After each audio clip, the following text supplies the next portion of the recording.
So in this video, I'm going to show you how to transfer trading levels from futures to forex. Now, why would you need to transfer levels from futures to forex?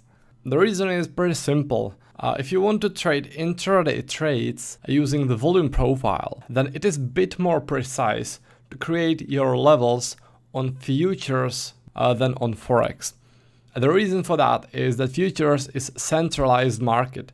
Everybody on the whole world sees the same volumes and sees the same price.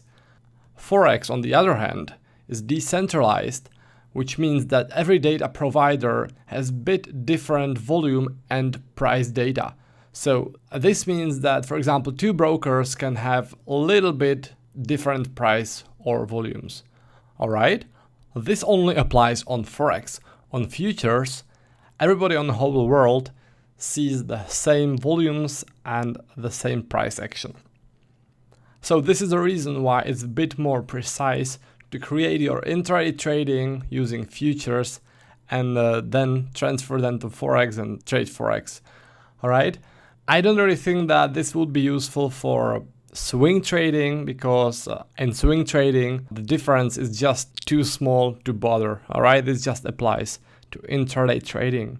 So let me now show you how to transfer the levels from futures to forex. On your screen, you can see two charts. The one on the left is futures for euro.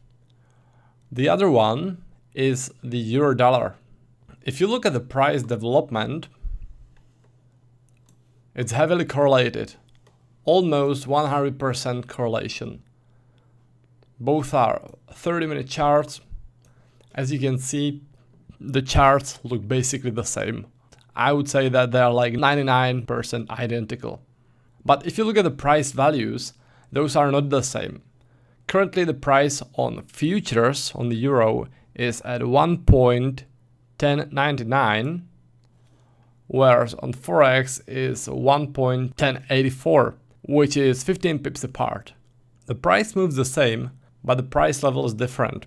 Reason for that is time value for the options on futures. So this is why you can't just take a trading level, let's say from 1.1122 and transfer it to forex like that, because the level would be on a completely different price. So what you need to do instead is to create your level on futures and then to transfer it on forex. So let's say that you found a trading level using the flexible volume indicator right here, where the volumes are the heaviest in this area. All right, so let's say that this is the level you created on futures, and now you want to transfer it to forex chart, which you will trade with your broker. All right, let's say that you want to trade forex because it's a bit cheaper, so you want to transfer the level. You want to transfer it to this chart. How I do it is I select the same area with the flexible volume profile, like this. You select the same area, and then you look for the heaviest volumes in here. So this is the area we are interested in, all right? This is the same area. You can tell if you look at the price action that this is the same area, all right? You can just tell by looking at it. So this level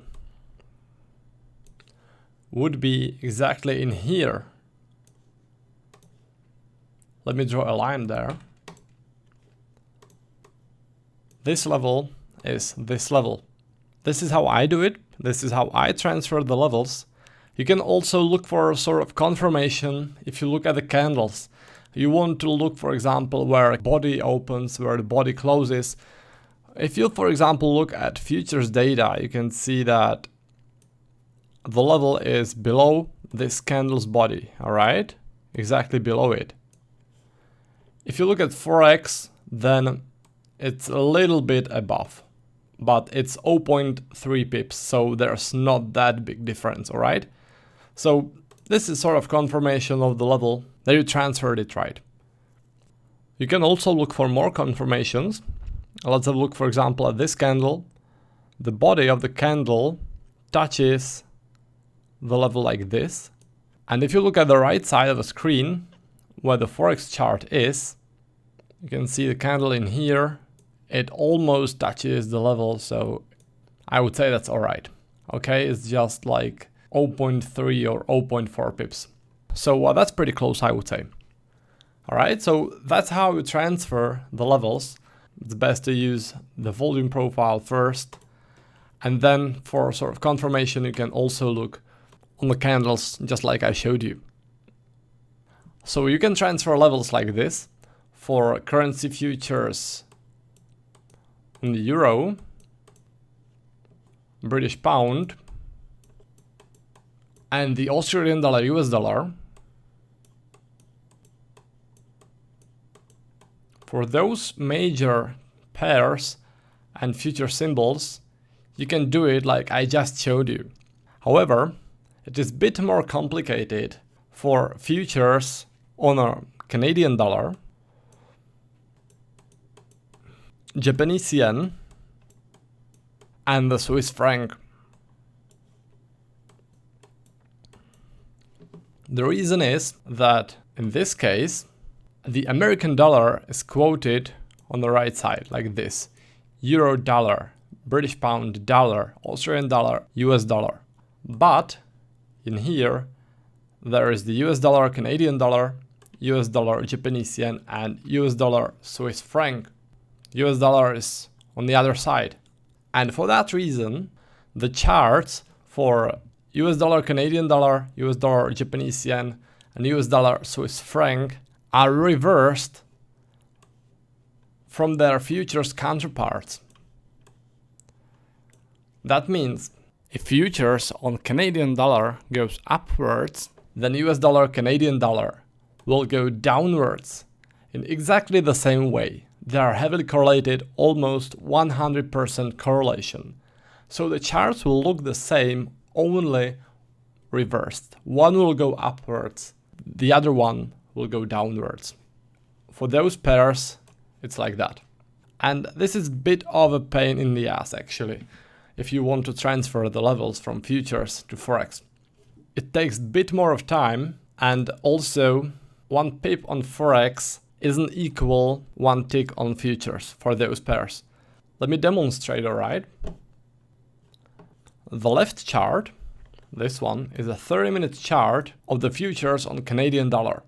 The right chart is US dollar, Canadian dollar, also a 30-minute chart. If you look at the charts, you can tell that they are reversed. They move in the same way, but reversed. You can see, for example, in here that there is a downtrend. In here, there's an uptrend. There's a pin bar like this. Here is the same pin bar, only reversed. Also, the prices are completely different. Futures is 0.75, Forex is 1.33. It's completely different. Also, 1 tick on futures isn't equal to 1 pip on Forex. But still, you can transfer the levels as I showed you using the volume profile. You use the volume profile tool as I showed you before. So let's say, for example, that you want to create a level in here where the volumes are the thickest from this rotation. Now you need to look on the right chart and select this area. And this is the level where the volumes were the heaviest on Forex. It's a bit harder now because the charts are reversed.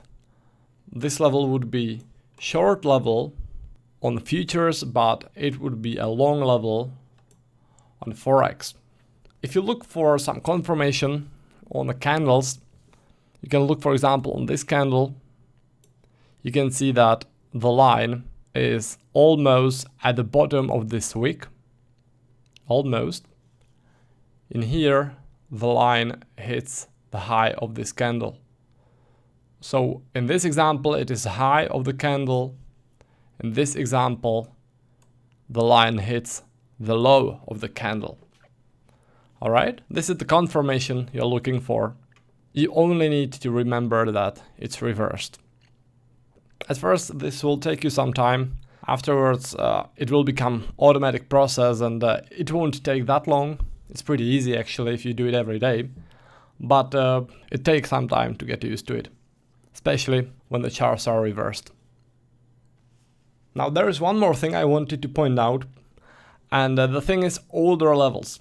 So if there is some old trading level which you created on futures, let's say that it was in here, all right, let's say that this is old level, and if there is the same level which you have on your chart on forex, let's say that this is the level, then sometimes it can happen that the level gets actually hit on futures and missed on forex. And if this is an older level, like 7 days or 10 days old or older, then you basically have one level which got hit in here and the same level which got missed. Now there's the dilemma. What do? Do you discard the level because it's already spent on futures, or do you still trade it because the forex didn't touch it yet?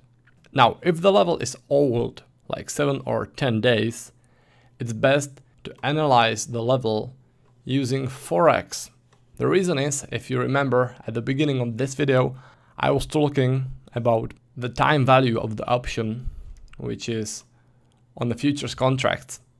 So this can shift the price a bit on futures, but it won't shift the price on forex. So for older levels, it's best to use just the levels which you have on forex, and if the level got, for example, tested like in here on futures, don't worry about it and trade the forex. So for example, in this case, if the price hit the level again, I would still trade it because the forex didn't actually touch the level yet, so the level isn't spent.